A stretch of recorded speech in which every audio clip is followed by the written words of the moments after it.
What's going on, faithful? It's your boy Wayne Breezie, and the 49ers are 9-4. We're going to talk about how they demolished the Cleveland Browns at home in inclement weather, and Brock Purdy is back. We got a lot, and when I say a lot, we got a lot to discuss, including special teams. This team is special. They're winning by any means necessary. Stick around, smash that like button, and subscribe to the damn channel. Let's go.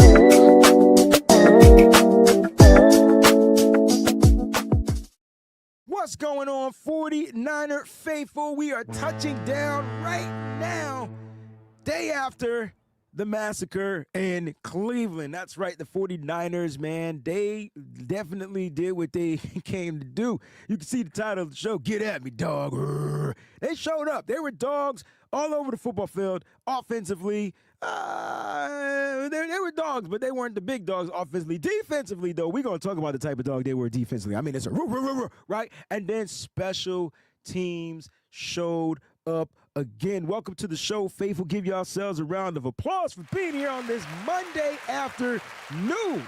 Got the Breezy Bunch crew in the building.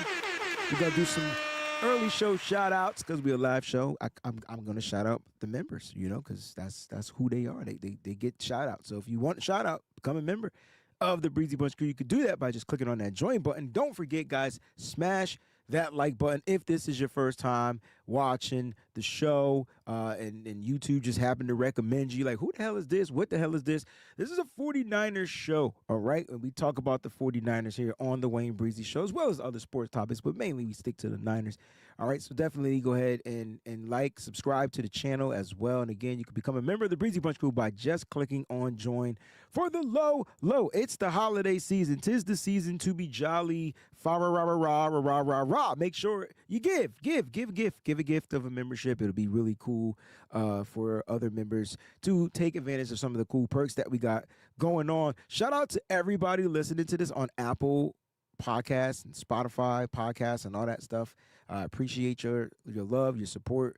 It's been real. We got 29, 30 more days to the new year. Isn't that crazy? 24 days to Christmas, 30 days to New Year's. Wow, it's December 1st. Oh my gosh, it just hit me. Right? So yeah, we in here, you know, and shout out to our sponsors over at Residency. You can support here as well. You go to www.residency.com. Use that promo code SFBreezy. It's right there, right? So you just, you know, use that promo code and you could save on your purchase. So you could take advantage of the sales that they got going on and you could save even more money. And for those that want the exclusive content, I'm talking 49ers watch parties, exclusive film breakdowns, and stuff like that. You got to go over to the Patreon, patreon.com/TheWayneBreezy.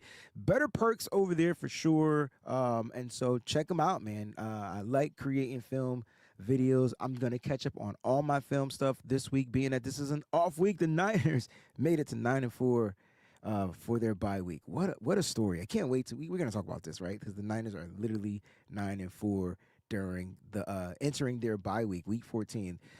One of the Niners and I think the Patriots. I'm not sure if there are any other teams with a week 14 bye, but man, go figure. 9-4, Patriots 10-2. Wow, right? And so good week to get a bye week. Good week to get players back healthy. We could talk about some of those players we're expecting to get back, but definitely make sure you support on all the channels. We got the apparel over on the website twben.com/shop. All right, so you can get apparel there as well as the shops right here on the YouTube feed. All right, so let's get to it, man. 28-9. How you feeling out there? Today is Victory Monday, faithful. So I'm gonna do some shout outs, but I want you to put in the chat, the live show, how you feeling right now on another Victory Monday. Let's do it. All right, shout out to Brock Purdy's toe. Can't wait for the show. Hope you're still in here, man. Appreciate you, fam. I can't wait to talk to you, right? That's what I'm here for. Don't bother me with the hashtag #NinerFaithful. What up, faithful? Victory Monday show. It's nothing like a Victory Monday show, right? You know what I loved yesterday? We only heard it 3 times, but touchdown!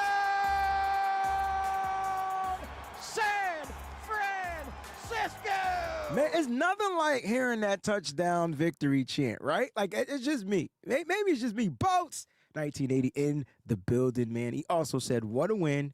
Our 49ers now have between an 88 to 93% chance of making the playoffs after this win, right?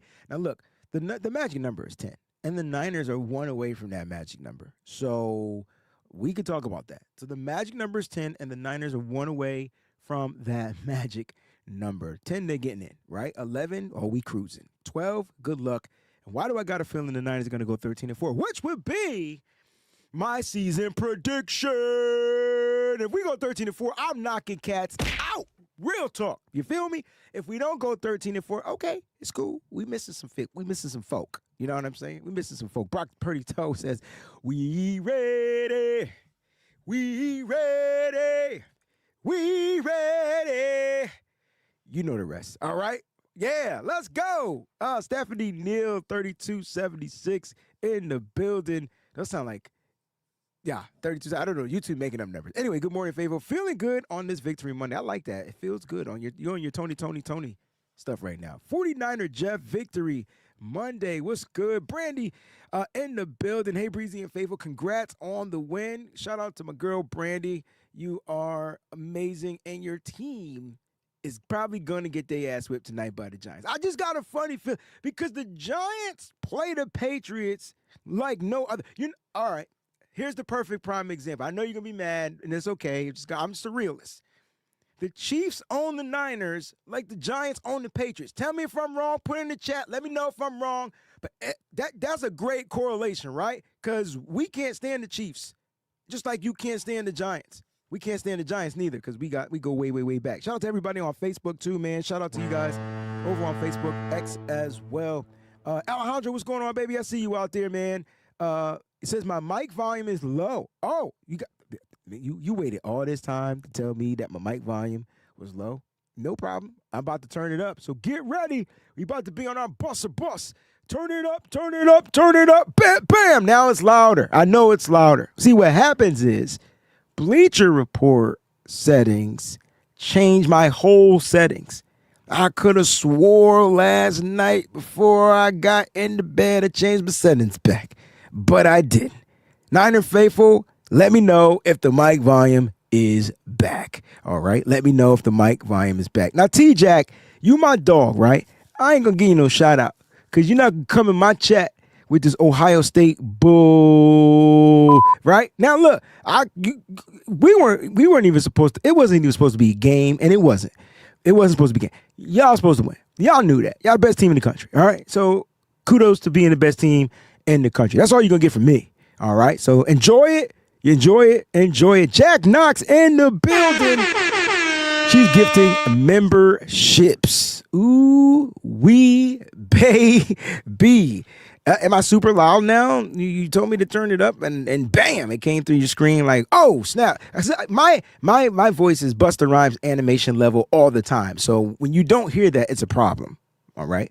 Shout out to Jax Knox. Thank you for gifting the memberships. I'm not sure who these went to. So if you became a member under Jack Knox, as well as Nigel, shout out to Nigel as well. Appreciate the gifts, man. You guys are giving. 'Tis the season to be jolly. Eddie G and the B-Dogs, 33 months. Can somebody stand up and give this man a round of applause? For 33 months, he's been rocking with your boy. Happy holidays, faithful. Happy Victory Monday. That's right, man. We entering that season, baby. I love it. Best, most wonderful time of the year. Tanisha, good morning, Breezy Bunch. Happy Victory Monday. Look at the fact that the members are in here is amazing. You guys ride with me. I love it. What's up, Breezy? What's good, Big Daddy Niners? You know what I'm saying? Miss Peachy in the building. Look, she's telling y'all, shout out to Peachy, become a member now, right? Like now. No ifs, ands, nor buts. That's all you got to do. E. Bell, feeling great. I love it. It feels good. It definitely does. It definitely does. It definitely feels good, especially when you're watching Dougie. When you're watching Brock do the Dougie, it was a half Dougie. It was there though. Oh, teach me how to Dougie. TGT. Oh, it was there. He gave us a glimpse, and I loved it. I loved the glimpse because I feel Brock doesn't feel satisfied, right? Brock doesn't feel satisfied. I love it. Brock doesn't feel satisfied. Not at all. And I know because even in his performance, I don't think it was great, but it was definitely a hell of a lot better than it was the week prior. Brock played really good football. Brock played good football last week, the week before. His only issue was turning the ball over. Brock fixed that. And I didn't think we played an efficient game of football. I thought the game plan would have been efficient game of football, and it wasn't that, in my opinion. You know what I'm saying? So it is crazy. Jax, hey, Wayne, favorite hope all is well. I feel damn good. We got the dub. I like that. Everybody's feeling damn good right now. Turn your phone up. Mic is fine. Turn my phone up. Mic is fine. Phone, mic. I'm just following the chat. Mic volume, great. All right. 19 months, Big Daddy Niners. Half a game away from first place. All right, so let's talk about where the Niners actually stand. And I know people are going to be like, yo, we 9-4. Yeah, but we're still a wild card team, right? So even at 9-4, the San Francisco 49ers are a wild card team. Now, as far as the seeding, it sounds like they're still the 7th seed, right? Right? Because you got, when you look at the seeding, it's the top teams from the division, okay? And then you got to go Seahawks because they're 9-3. Because and here's the thing, right? Minnesota had one job, and Minnesota's job was literally to find a way to beat the Seahawks. And Minnesota just didn't show up. I mean, I know who's their quarterback? Brower, Ruku. I don't know. He sucks. And he's not even as good as J.J. McCarthy. And period, everybody, J.J. McCarthy sucks too, right? And so I'm just like, man, all they got to do is just show up, man, and play the defensive style of football that we're normally used to seeing Minnesota play. And they ain't even show up defensively. They let Seattle beat them. So because of that, Seattle moves to 9-3. So Seattle stays as the top wild card spot, right? So they kind of like the 5th seed. And then Green Bay winning, that hurts. So you had Green Bay and Chicago winning on Thanksgiving. That really hurt a lot, right? I don't think they were supposed to win. I didn't pick those two teams to win. I'm going to be honest. But because they won, it's making the Niners situation a little bit tougher, right? So, like, the Niners got to win. They got to win out. You know what I mean? They got to win out. And the Niners got to win out. And it is what it is. You know, can they lose a game? You know, yeah, for sure. I mean, it's any given Sunday. You know what I'm saying? But at the end of the day, they gotta find a way to win out. Ty, what's going on, baby? Shout out to all the moderators out there, too. If you got a wrench by your name, I love y'all. I do. Ty, more than a moderator, runs the apparel for the company and stuff and creates designs and all that stuff. I appreciate you, man. Yeah, man, look, it won't let me stream in no other mode, bro. I got to stream in portrait and whatever. Welcome to StreamYard. They on some new-ish right now. Like, you know what I'm saying? Thomas says Minnesota quarterback kept throwing the damn ball high. Yeah, every pass was bad.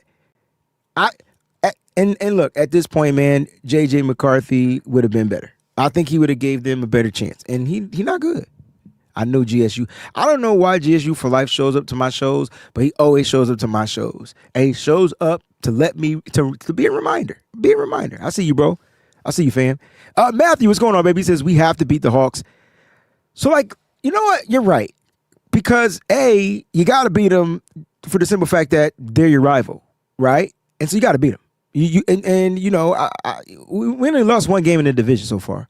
We swept the Cardinals, and we could sweep the Seahawks. I think the Niners match up well against the Seahawks. I thought the Niners kind of played weird against the Rams that second time. That's just in my opinion. I still felt like the Niners had an opportunity to win. You just watched the Panthers destroy the Rams, a team we beat prior on that Monday night, and then they came out. And remember, if you watch my shows, my issue with the Panthers were they're Dr. Jekyll, Mr. Hyde, right? So 1 week, they're on fire. The next week, they suck. The next week, they're on fire. They literally are going back and forth every single week. And remember, before us, what did they do? They won the game. They put up 30-plus points. What did they do against us? They sucked. We gave up 9 points to the Panthers, if I'm not mistaken. And then this week, what they score? Over 30-plus points, right? And so that's the Panthers. Those are who the Panthers are. And the Niners beat that team, and the Rams fell short. Now, we won't see the Rams probably again to the playoffs, but maybe the Rams, man, maybe they aren't who they thought they were, right? Because dominant teams are supposed to win games, period. The Niners are a different type of team. That's why I'm here, man. I want to talk about how the Niners are just a different type of team. They're different. And that, to me, is more scary than any other team you face. I don't think there's especially in the NFC or even in the NFL this year, I don't think there is a full dominant team. I don't think there's a full dominant team. I don't think there's a complete team with a high-power offense, a super strong defense. We saw that, last year with the Eagles. There's not a complete team. And then the top of the cake is special teams where, you're not getting that. Not this year. I don't think there's a complete team in the NFL. That's just my opinion. But I do like what I'm seeing from the San Francisco 49ers because we already know how many injuries we got on the season. Anybody keeping tally? I feel like it's almost 100, right? It's got to be close to 100. And I'm talking about just injuries, and then you got several players. I was keeping tabs at one point, and then it just got way out of hand. You know what I'm saying? I was like, I'm not doing this. I was keeping tabs at one point. But the Niners got several injuries. I could be exaggerating, but you know what I mean. And they got several players that are missing, several key players that are missing for the season. And so they're finding ways to win. They're finding ways to win. That, to me, is more scary than any other team. And this team may just be that much more dangerous as a wild card team opposed to a team that wins the division. Now, I want the Niners to win the division. I do. Don't get it twisted. I want the Niners to win the division. I think people will be like, what the hell is Breezie talking about? I want the Niners to win the division. Hell yeah, I do. But I'm okay if they the road team because I think the Niners play better on the road, man. I think they show up on the road. I think they get together on the road. I think they band together on the road. I just think they execute better on the road. Let me know what you think. But that's what I think. I think they play better on the road. Call me cuckoo for Cocoa Puffs, but let's get into this next topic because we're going to talk about the game. We're going to recap the game for sure. But I want to talk about what's popping right now in the news because last week, Juwan Jennings got punched in the nards, right? Got hit, right? And then he went berserk. He went commando, no pun intended, on the Carolina Panthers, clearly trying to get back at Moreg, right? So this week, we didn't see any of that. We didn't see any of that type of behavior. But apparently, you got some players on the opposing team, and I'm going to say there's a couple of players on the defense, and I'll call them out. Shelby Harris being the first one, calling my man Juwan Jennings a hoe. Now, I don't know what he said, and I don't even care. It's football. Stop being a little... You gotta stop. At some point, part of the game, I'm trying to figure out where today's players, they're just different. And I don't know what Juwan Jennings said. And at this point, I don't even really give two flying to what Juwan Jennings said, right? I don't. But this is football. And part of the game isn't just physical, it's mental. I grew up in the era with Michael Jordan. Let me just say this. I grew up in the era with Michael Jordan, and in football, I grew up in the era of Lawrence Taylor's. Those are my eras, right? And Ronnie Lott. But Ronnie Lott wasn't much of a talker. But Lawrence Taylor talked, yeah, right? So I grew up in them eras. And you could say Deion Sanders a little bit later, another trash talker. I can't even imagine some of the stuff they said back then to get into your head. Shelby Harris, this is my message to Shelby.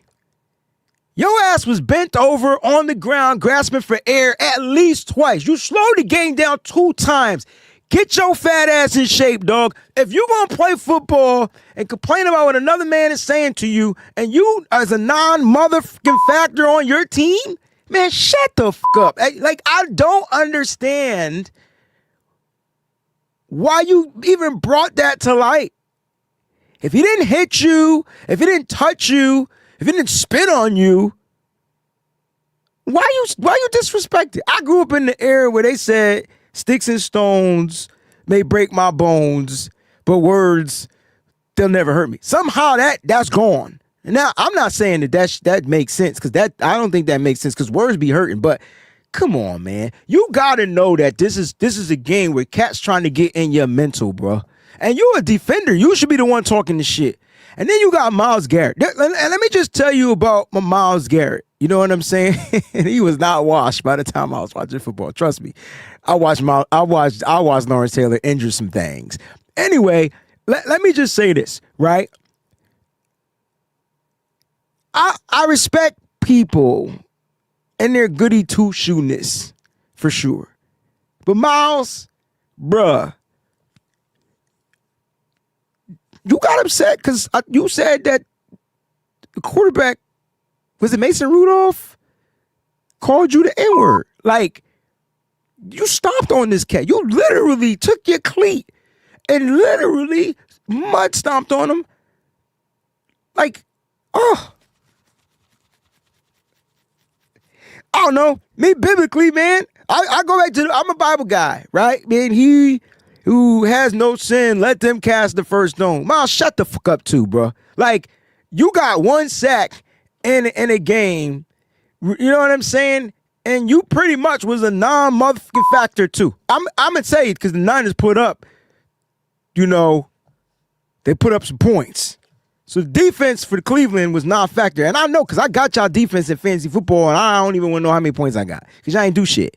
But at the end of the day, I'll give you your credit on your one sack from Trent Williams at the end of the game, toward the end of the game.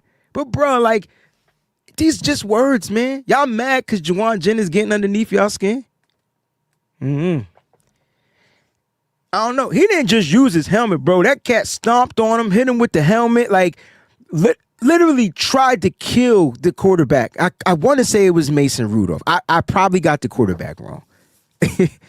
But for Shelby Harris, who was bent over, huffing for breath and stopped the game twice, bruh, just be happy you got out the game alive and you lived to see the next day to play another game. I don't get it, man. I just know that football is different. I know that today's players are different. And I know that just by teaching. I knew you had to, you can't say certain stuff, but now I'm a teacher. Now, if it was Kyle Shanahan saying stuff to the player, that's different. You're talking player versus player, bro. How about you as a defender, you go out and shut him up? But you couldn't stop him. You couldn't stop Jauan Jennings. Because Jauan Jennings got a touchdown on that ass. So, like, I'm trying to understand what's going on. Like, are y'all really trying to make Jauan Jennings this bad person? And if so, cool. Like, look, hey, JJ. Cool, I got my shirt on, too. Hey, JJ, if you got to be the villain, dog, be the villain. Embrace that shit. Embrace it, bro. Talk trash every single chance you get. And if you get underneath the skin of non-motherfucking facting players, like defensive linemen that aren't even covering you, job well done. I give JJ a round of applause. I'm sorry I went on a rant, but it would have been right because you see why he got hit you see why he got punched in the nuts. He's a hoe. I'm paraphrasing everything he said, and you surprised that he didn't get punched in the jaw? Why you ain't punch him in the jaw? If what he said was that bad and you a man, why you ain't punch him in the jaw? Because I know real men, when you say something that strike a chord, they don't give a fuck where you at. They football field or not, send me my $30,000 fine. I'm taking this shot. I watch Trent. You want to know who's a real man? Trent Williams a real man. That's a real man. That's a guy that if you said something to him and he ain't like it, he was going to choke you up or he was going to punch you. And he would take the fine and eat it. He didn't give a fuck about the fine. They didn't give a fuck. You talking to reporters about what what you think another man said, or what you feel another man said, bruh. Y'all y'all gotta stop. Y'all gotta stop. This is real talk, right? I mean, we go through some real life stuff. Everybody going through something at some point. I get it. But pull the guy over to the side and be like, hey, man, I know this is football. And some of the stuff you said, man, I don't appreciate it. And I just want to come to you like a real man just to address the situation. I think you're a great player. Love what you're doing out here. But maybe try to come at it from a different angle. Don't bitch out. Sorry. Don't bitch up and be like, he a hoe. How he a hoe? He sleeping around? Okay, then he a hoe. Cool. No doubt. For sure. If he's sleeping around, but then how you label him as a hoe? How you know he's sleeping around? What'd he say? He slept with all your sisters? I don't get it. I don't know what he said, but that pissed me off. And I went to bed last night. Like, I'm mentally just depleted. So after the game, everything shuts down. I'm going through something mentally, and I needed space. So that's why you don't see me as much as y'all used to see me. And I'm working my way back there, I promise. But this point right now, I just got to mentally just remove myself because all that stuff, it's not good for my spirit. It's not good for my mental. And so I'm just like, bro, like I'm watching grown-ass men get mad at what a person said. I even respect Trayvon Mooreg for punching him in the nuts because he didn't like what he said and he punched him in the nuts. I respect it. And he took a suspension. I respect it. I respect that. What I don't respect is you going to the media and putting this man's stuff out there on blast. That's some rat bastard shit if I ain't never heard of it, bro. Good luck to your career for the rest of your career, man. You on the end of your career anyway. And Myles Garrett, you might want to just stay out of it, dog, because you that dude. But stay that dude and stick to football, bro. Like, nothing else matters. Nothing else matters. You might not be a talker. You might not be that. But what you do on the football field, it matters. Trust me. You got 19 sacks and you lead the league, bro. Leave it at that. All right, I'm off of this. I'm good. I'm a woo-saw. I'm great. I'm calming down. All right, let's get back to the game. Let's do because that ain't got nothing to do with the game. Like, after the game, you want to come out and be like, oh, yeah. Really? Bruh, come on. Let's talk about this team offensively, defensively, and how special teams was the bright spot for the team, you know what I'm saying? And then I want to get y'all, I'll ask a question that I'm going to pose to you guys, you know what I'm saying? So get ready for the question. I'm not going to tell you what it is because y'all start putting it in the chat right now. All right, but let's just recap. I mean, the Niners, here's something interesting, and I got to give the team a round of applause. The Niners scored in every quarter. They put up points in every quarter. 7 in the first, 3 in the second, 7 in the third, 9 in the fourth, which gave them 26 points. They had a failed 2-point conversion. We could talk about that, but they scored in every quarter. Now, I think if we had to ask ourselves, man, where was this team lacking? I think everybody would raise their hand and say offensively. I think, and that's fair. That's fair. Niners didn't run the ball well. Cleveland defense, that's the only thing I'll give them credit for. They showed up when they weren't moaning and complaining, right? They showed up. Cleveland's defense did exactly what we thought their defense was going to do. They took away the run game from Christian McCaffrey. Kyle Shanahan tried to stick with it. I don't think there was any explosive run plays on the ground, but at the end of the day, the quarterback came through. Brock Purdy came through when he needed to come through, not only with the 2 passing touchdowns, but the rushing touchdown, right? Like, I mean, you get, well, excuse me, the 1 passing touchdown to Juwan Jennings, but he also had a rushing touchdown, right? And so, like, Brock Purdy mental looked a lot better than it did because this guy didn't throw any interceptions. He didn't turn the ball over, and he was only sacked 1 time. And it was Trent Williams gave up the pressure, but it was timing, right? Nobody was open. He didn't really evade the pocket because you had Colton McKivit's guy right in front of his face, and then Trent Williams' guy coming from the blind side. So, yeah, it was Myles Garrett. I got to give Brock Purdy credit, and I got to give Brock Purdy a round of applause. I thought Brock Purdy I thought his play was night and day. And if the injury to his foot, he's not 100%, but if the injury to his foot is still nagging him, you could tell he's just going out there like a G, like a warrior, and just toughening it up. 16 for 29, so 29 pass attempts, 16 for 29, 168 yards. Had the passing touchdown to Juwan Jennings, had the rushing touchdown for himself. His longest was 33, and we got to talk about that throw and catch to George Kittle. because the throw, Brock was still trying to push the ball down the field, but the difference between this day and the week and Monday night was he wasn't forcing it. He was finding man coverage. You didn't see 2-3 people around the ball when he was, except for once. He threw it to Juwan Jennings, and it was single coverage. But by the time that ball got to Juwan Jennings, it looked like 3 men were around it. But other than that, man, I liked what I saw from Brock Purdy. And Brock Purdy literally, helped carry the offense. I think this was a week where Brock actually carried the offense. They had short field position from time to time. Christian McCaffrey gets the first touchdown offensively. Brock dials it up, I think, on a 3rd down and darts it to Juwan Jennings in the end zone in the red zone. What did the Niners do in the red zone of this game? Let me see if I can find that information, because the Niners are a really good red zone team. That's what they have become, over the past several weeks. The Niners in the red zone this week, they were 3 for 5, 60%. Now they've been 80 plus, right? And so they took a little dip. But they got there 5 times and they couldn't get in all 5 times. 4 out of 5, they would have been at 80%, but I'll take 60%.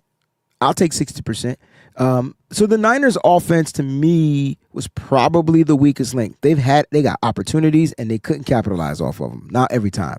And so it's still too stagnant for me. It's still too stagnant for me. But I didn't think that Brock Purdy played bad. That's a great thing. I think Cleveland's defense came out to stop the run. I think they stopped the run. Cleveland's defense did exactly what they were supposed to do, right? And then after Cleveland's defense did what they were supposed to do, Brock was trying to figure out other ways to move the ball. Offensive line, I mean, you can say they gave up a lot of pressures, but you're playing against a team that I think is leading the league in sacks. I mean, so you knew the pressures were coming. I don't know if anybody was like surprised or what. Like, this was going to be a game of pressures. Like, the offensive line gave up tons of pressures. I think you had, not Christian McCaffrey. Did he give up a pressure? Looked like he did. I know he had a couple of good blocks though. Now, Christian McCaffrey was actually the best blocking guy. But as far as pressures, you had Spencer Burford, Trent Williams with 4, Colt McKivitz with 3, right? These are the pressures. Colt McKivitz with 3, Jake Brendel with 2, Dominic Pooney with 2, and then the pressures stopped. And most of Trent Williams' pressures were hurries. I said that yesterday on the watch party and on the bleacher. I said, they were mostly hurries. I mean, he gave up the 1 sack, but most of his joints, were had 1 hurry and a couple of hits. Look, Trent was struggling. I'm not going to lie. I'm not going to say Trent was good. Trent was struggling. Let's just keep it a buck. Trent didn't have a good game. But I think the offensive line did enough. 15 total pressures, 11 hurries, 3 hits, 1 sack. So however you want to chalk that up. 15, is that a lot? Okay, 15, that's a lot. 15 on 29 dropbacks? Cool. So 15 on 29 dropbacks. He was pressured 15 times on 29 dropbacks. So it is what it is. But it was Brock made a lot of plays. That's why I felt like that's why Brock works well with this offensive line. I think Brock works well with this offensive line because his ability to move the ball. I'm going to be honest. Last Monday, I didn't think Brock played great, and I was ready to see Mac. This week, I didn't think Brock played exceptionally well, but he played good enough, and I think if Mac would have played, we would have gave up way more sacks. Because Brock has the ability to escape. And so, hold on. Brock has that ability to escape. So Mac doesn't have that. And so this would have been a worse game. Defensively is where we gonna put the mother freaking stamp on everything, right? Because defensively, I thought they brought the boom, right? And so when you look at this team defensively, you say to yourself, God dang it, how many more players are we going to be missing? Right? How many more? You got injuries in this game. You lose Nick Martin to a concussion, if I'm not mistaken, and he didn't return. And so you're really rocking with, your depth, right? Like rookie depth, like guys that aren't even supposed to be on the football field. When linebacker Curtis Robinson got injured, you went to Jalen Graham. He had to wear the green dot. And I thought he came in and was suffice. But the Niners definitely are depleted defensively. But here's the thing, right? This is why you got to give the round of applause to Robert Saleh. And we know the Browns' offense isn't good. And we're playing against a rookie quarterback. But you got to give credit to Saleh for taking the defense after having a really bad couple of weeks. Got new guys out there, bad couple of weeks, right? And finding a way for them to understand the language to play football. That's what they did. They did it back-to-back weeks. Last week against Carolina, they gave up 9 points. They had interceptions, 2 of them. Jair Brown, right? 9 points. No interceptions this week, but 8 points, okay? 8 points. And they had turnovers, right? A fumble recovery, special teams fumble, we'll get to that. But defensively, the fumble recovery on the 4th down, right? 3 big sacks in this game. Like, all the sacks were for double-digit yards. -11, -10, -13. Like, bam, right? Like, the defense, Cleveland Farrell, what a freaking breath of fresh air. Like, the Niners, I don't know how he has to be signed. He can't leave the roster now. Because I feel like this day was his last elevation. Last elevation was this game. So I don't know how it's going to work out, but you got to find a way to keep Cleveland Farrell in the mix.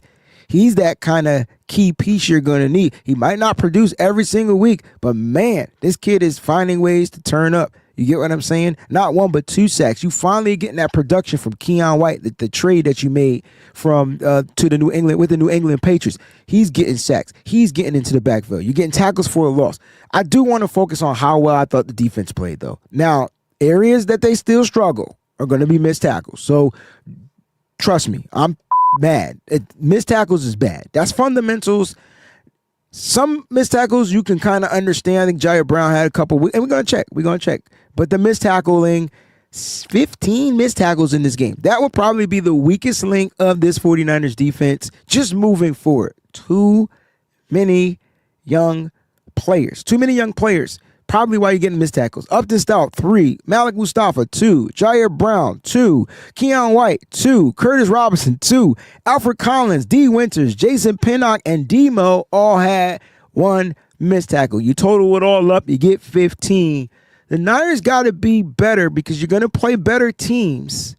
And a lot of those missed tackles were forced by Quinshon Judkins, Dylan Sampson, Jerome Ford, boom, boom, boom, boom, boom. Now, defensively, if I got mad at any point in this game, from the defense, it was on the touchdown. Because the defense at that point had not given up any explosive plays. None. They might only gave up 2 the whole game. That pass, and I think the 17-yard run by Quinshon Judkins. They had not given up any explosive plays.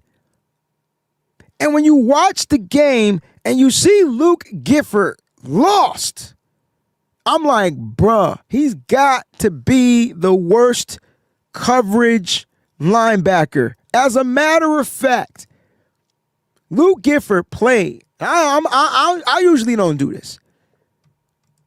I usually don't. I'm not that type of person, but I like to call out what I see. According to PFF, Luke Gifford only played 9 snaps in the game. Just 9. It's 9. Right? 7 were against the run. That means the other 2 were coverage snaps. And on the coverage snap, he gave up that touchdown. He is responsible for that touchdown. You can't blame the safety or Renardo Green. Nah, that's on Mr. Giff. Even though they didn't give it to him, they gave it to Renardo Green. I call bullshit. I mean bullcrap. That's on Giff. Now Green and Malik Mustafa had a miscommunication fire. I think one of them was supposed to pick up the tight end, but I just felt like Gifford he had the lowest coverage grade, 38.7. I felt like he fell down, but even in his falling down, he wasn't even near the tight end. And so maybe it is on Green, right? Maybe that miscommunication was the issue because they got Green for the touchdown. I don't know, man. I just saw him on the ground and I got pissed off and I had to talk it up. That was Luke Gifford right there. And so, I mean, I don't know if you guys saw the same thing, but that's what I got, you know. So defensively, if there was any hiccup, that was the hiccup. They also gave us the 2-point conversion. Imagine if Robert Saleh's defense didn't give up that hiccup. Just imagine this game would have been a shutout and we really would be here with our chest out right now. All of us. Poked out, right? Like, yeah. Like, you know what I'm saying? Like, real talk. Real freaking talk. We really would be here with our chest out. Unfortunately, we still here with our chest out. It just don't hold the same, you know, weight because Niners was literally pitching a shutout up until that point. Up until that point. You know what I mean? So, look, I love what Robert Saleh is doing. I think I'm starting to see the vision of how great this team would have been as the depth continues to, you know, progress and ascend in the right direction.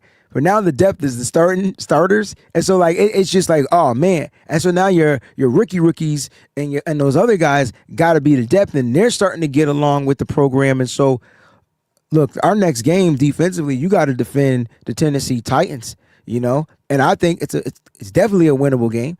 And then you got the Colts, and I think that's a winnable game. So, you know, I just feel like Robert Saleh continues to find ways once he gets his paws on the D for them to trend up. And that's why I got to commend the defense.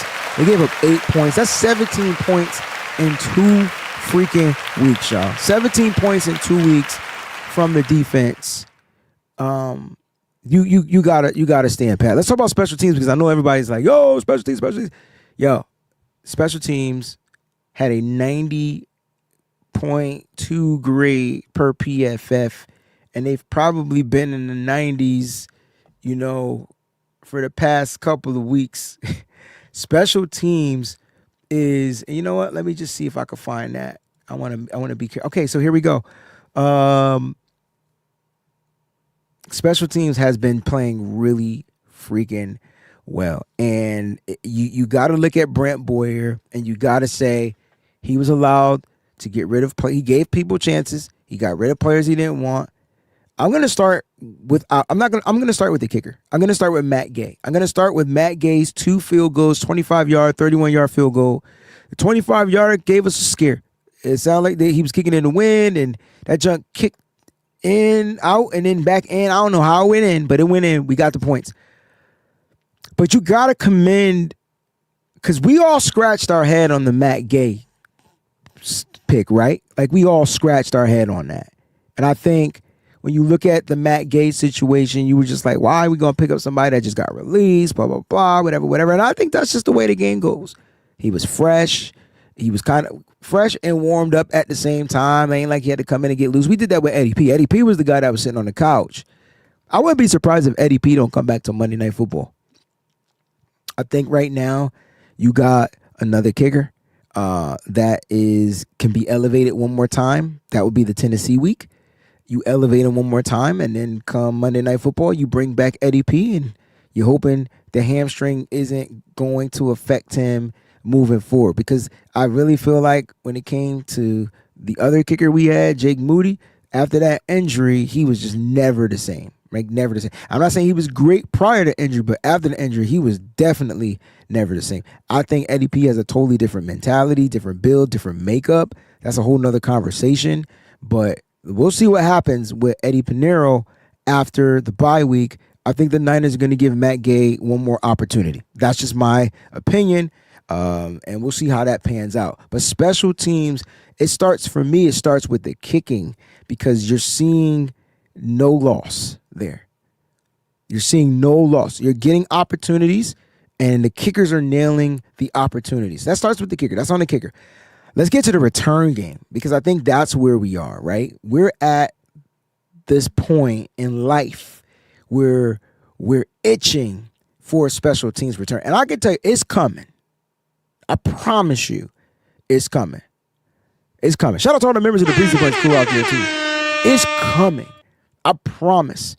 It's coming. And Sky Moore, everybody didn't understand the trade. We gave up a 6th-round pick for Sky, and I think we got back a 7th, if I'm not mistaken. But people were like, oh, he's washed, he's this, he's that, whatever. Absolutely. I'm very fond of that saying that one man's trash is another man's treasure. I think I said that right. And Brant Boyer, not Kyle Shanahan. Let's just keep this a buck. Now, we had to use Sky Moore offensively due to the injuries in the wide receiving room. And I will say, when his number was dialed, he showed up. There was only one play where you'd be like, what the hell? It seemed like they were off page. But when you go back and watch that, you'll see, I think Brock was pressured. And so through the timing of where he was running to get the ball, got to go back and watch the film. But when Sky Moore, his number is called, that cat usually shows up for a big catch in a game. It's usually an explosive play down the football field. I'll give him that. Not many reps as a wide receiver, but where you're getting him is on special teams. And this kid has, the 98-yard return, get to the 2-yard line, a 66-yard return. And don't y'all remember how we were with Sky Moore? Like, everybody was like, why is he taking that? He did that in this game, too. I was like, bro, don't ever revert back to the Sky Moore we don't like, right? Let it go in the end zone, let it get down right there. It's okay. If you don't feel that ball with good fielding hands and get into no, don't touch it, because God forbid you muff that punt. The faithful would have came after you, dog. I just want you to be clear, Sky. We love you. Just don't fuck it up. That's it. I don't know what else to say. We love him, but just don't mess it up. Boats, let's get to some of these comments. Moore has been a breath of fresh air. Jackson, 49ers saw something in him. Yeah, Brant Boyer. Kudos to the Niners. Freak that. Kudos to Kyle Shanahan for getting coaches that he trusts. I'll leave it at that. Sky Moore. Sky isn't hesitating anymore. Howdy. You're right. Cinnamon. Everybody for weeks has been saying Sky's about to break one. Yeah, it's it's so close. It's so close. You know what it is, though, Sky? He runs out of gas. Sky runs out of gas. Sky's got to figure out how to save that NOS. He runs out of gas.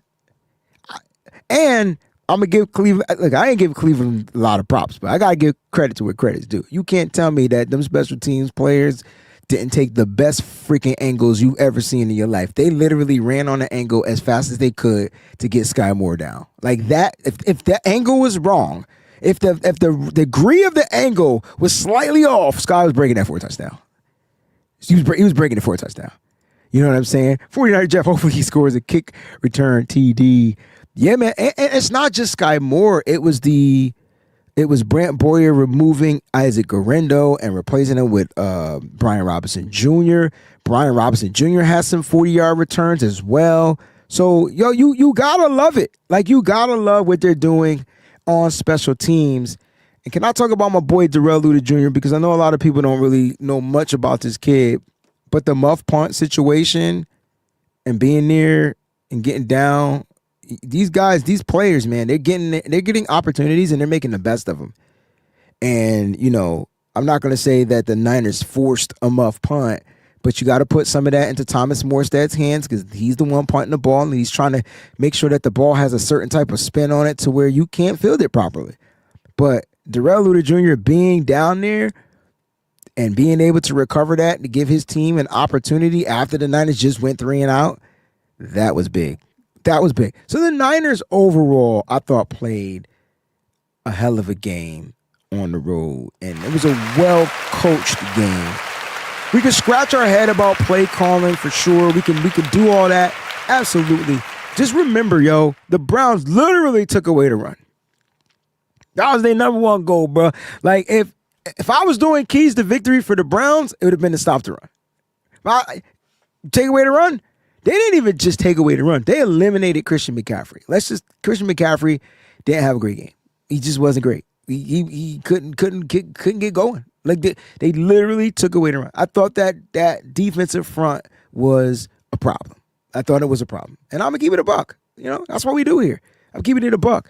I'm currently not getting those Kyle Williams nightmares with the special teams unit. So that's a good thing. Yeah, man, we getting rid of that cinnamon kiss, like, finally, right? We got a guy, and he knows his role. And I think that's another big part of it. I think Kyle Shanahan, in building this team, was trying to get players that had talent, that had certain skill sets. That'd be number two. And that players that were going to really buy into their role and owning their role. Like, yeah, just own it. Like, own your role. I need you to be a kick returner. I need you to be the punt returner. Okay, coach. If I need you on wide receiver duty, I need you on wide receiver. Okay, coach. Just know your roles, man. And when you get the opportunities, go out there and fulfill those opportunities. All right. And that was cool. I thought that was on and popping for the San Francisco 49ers. When you have players in there understanding their roles and everything. Stanley, special teams a plus, not a minus, man. When the last time we said special teams was a plus, bro? Give it a buck. It's been so long, we don't even know. Right? It's been so long, we don't even know. So I love it, man. Niners 9-4. They are trending up. They're finding ways to win. If I had to describe the San Francisco 49ers with one word, and the word would be resilient. It's resiliency. What was your most memorable moment from the game? I'm going to the chat for this. I'm not giving y'all any hints, but I'm definitely looking to see what you guys got to say. And everybody can have a voice here. Members first. They will get first priority to replies and their comments read. But, man, make sure, you guys, what was your most memorable moment? There were several in this game. All right? Several in this game for sure. And so, like, that's cool. I talked about what I felt like they needed to be better. They had to be better in the red zone. Obviously, they had opportunities. They blew them, things like that. Chrissy, the Kittle catch. Speaking of the Kittle catch, when I tell you the refs be cheating, the refs be cheating. The refs did not know if that was a catch or an incomplete pass. And they took their time trying to figure that out. Now, if it was incomplete, it would have stopped the clock. If it was complete, the clock would have kept running. The Niners had to use a timeout. But because they were unsure, 5 whole seconds came off of that play. 5. Where the Niners, if it was ruled a catch, even though it was ruled a catch, but if they were clear on the catch, you know what I'm saying? Then that play would have had 5 more seconds on the clock. It would have been 9 seconds. The Niners would have took a shot at the end zone before they kicked the field goal. So I'm just saying, like, I be noticing little things like that. You know what I mean? It's crucial. Matthew says the win. You got the win. And the win is definitely memorable, right? Because you on the road. 1984 was the last time the San Francisco 49ers beat Cleveland at home. In their home. 1984. Whew. It's a long time coming. Howdy. The field goal drive before halftime completely changed the mood. Yes, we talking about it right now, dog. Jack Knox, Sky Moore gave us the opportunity to get the CMC touchdown. Yeah, if you want to know who set the tone in the game, Sky Moore. Sky Moore set the tone, said, hey, I got you, faithful. Hey, offense, I got you. I'm going to get y'all good field position. All you got to do is punch it in. Felt like he got to the damn 2-yard line again, right? So, yeah, it is what it is. Mr. Ty, memorable moment, fourth down stop. Seeing C.J. West take on the double block, stand them up. That freed up some guys. Great play by C.J. West. It's the little things. Yo, winning those things at the line of scrimmage, man, is key. right? It's key. And when you're seeing your rookies finally, like, get it, Alfred Collins played a good role. CJ West, good role. Kevin Givens, good role. I mean, never mind the sacks you got from the D line. Like those are the little things.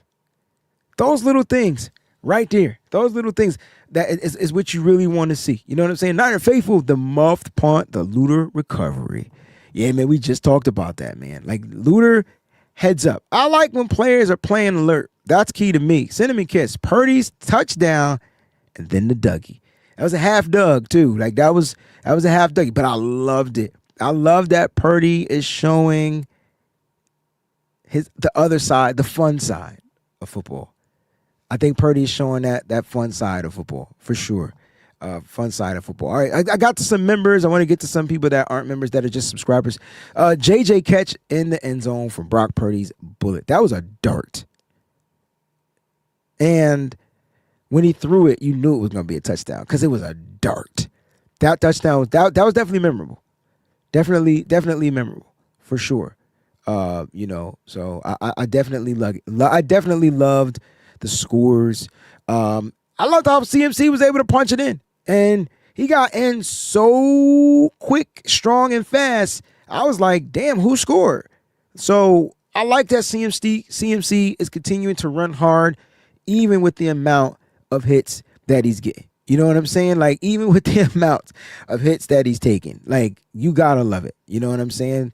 Corey says, Wayne Breezie, my moment was the second half, was the creating the 2 turnovers. Yeah. So, like, that fourth down on that 4th and long, the Niners would have, that 4th and short, excuse me, because they fumbled the ball, right?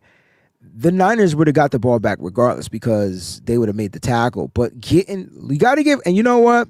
I'll trash Luke Gifford all episode. Got to give him credit for playing heads up. I can't give my man Darrell Luter Jr. credit for playing alert football and not give Luke Gifford credit for playing alert football. So the alert football is great. You got to give those guys credit.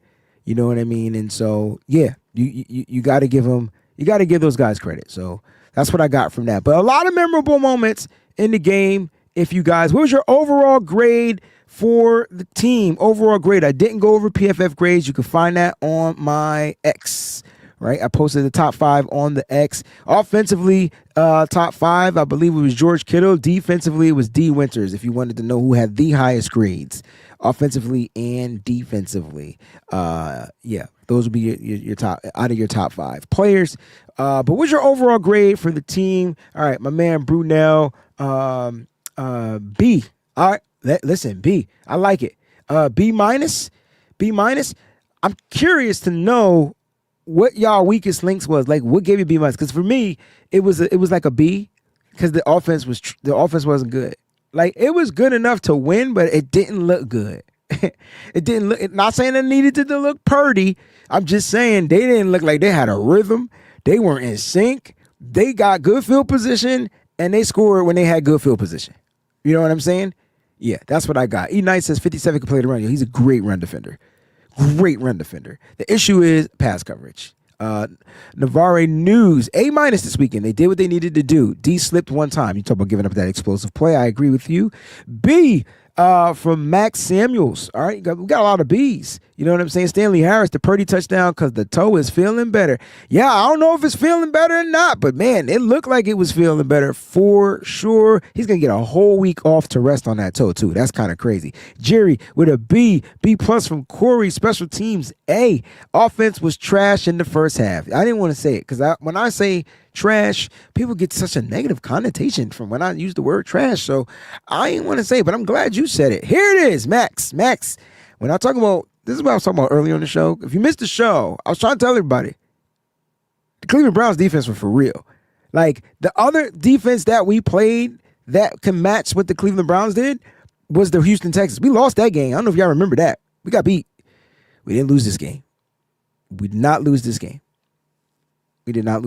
So, yeah, man, loved it. The Browns defense is number 2, and they were great against the run. A- when you play complementary football on all 3 sides. What a great grade, right? What a great recap to that. You know what I'm saying? A great comment. Jax Knox, A-.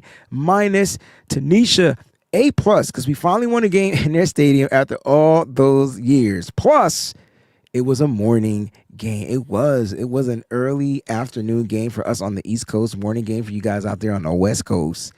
1984 was the year. The Niners haven't won there since. I want to put that out there. They haven't won there since 1984. They didn't play many times, but every time they went to Cleveland, last time we went to Cleveland, what we did? We lost 1917, right? I think I remember that game. Jake Moody missed the field goal. Brock Purdy looked like trash. Trent Williams got hurt. I remember it. I do. Miss Peachy, B, another solid B. A- from reps. I feel like I got a whole few more to go. You know what I'm saying? A few more. But yeah, like when you look at the game, I just know overall the Niners did what they needed to do to get the win on the road. I think that's what's most important. The good news is they return home against the Tennessee Titans. Home is where I feel we struggle. And I'm hoping after this bye week, they get it all together and they put it all together and they find a way to be dominant at home. Being dominant on the road is key, but letting cats know they're not going to come into your house and do what they want to do is even more key. I can't wait to see what the game plan is going to be versus the Tennessee Titans. And I already got us going 10-4. And if you got us going 10-4, put the thumbs up, put the high fives up, put everything up. It's 10-4. It is what it is. The Niners will beat the Titans after their bye week. I'm speaking it now. I already know I'm expecting all the experts to either have 9-1 or 10-0. Ain't going to be nothing else. 9-1, 10-0. It's going to be that one lone wolf, probably Colleen Wolf. You look what happened when you picked the Browns. I guarantee you the Niners won't lose to a rookie quarterback this year. Did we lose to a rookie quarterback this year? We ain't going to lose. If we did, we ain't lose to another one. I'm going to leave it at that. Guys, it's been real. I appreciate you guys, man. Thank you for all the comments. Shout out to all the members of the Breezy Bunch crew for showing your support, being members of the channel. Shout out to all the subscribers out there as well. I see all nothing but thumbs up. Like 10-4 sound really good. You get the 10-4, right? You get the 10-4. You kind of feeling 13-4 coming, right? Like, right? You look at the Colts. Colts didn't look good. Maybe they had a bad game, but they didn't look good. They lost Sauce Gardner probably for the season. That's a plus for the Niners. Not wishing injuries or anything. But you look at the remaining of the schedule and you be like, shit. 13-4 is starting to look bright, but it starts after the bye week. And after the bye week, that's where the Niners get to go home and they get to do their thing. And so let's see what happens in that Titans game. And you know, we'll be here for it. I'll be here bringing you coverage like usual. Love y'all, man. Stay up, stay faithful. Always keep it faithful to the base. Shout out to all the members again, those that gifted members. I appreciate you guys. Oh, I wanted to leave the show with Nigel's question. Did you talk about Garrett smiling at Purdy? Was that when he scrambled out of a sack? Yes, it was. No, I did not talk about it. But to answer your question, that was after he scrambled out of a sack because he knew he had him, which he did. But that's the difference of having a Brock Purdy back there opposed to a Mac Jones. You know what I'm saying? My only issue with Brock is if he's unhealthy, take a chill pill, dog, because we need you. You're the future.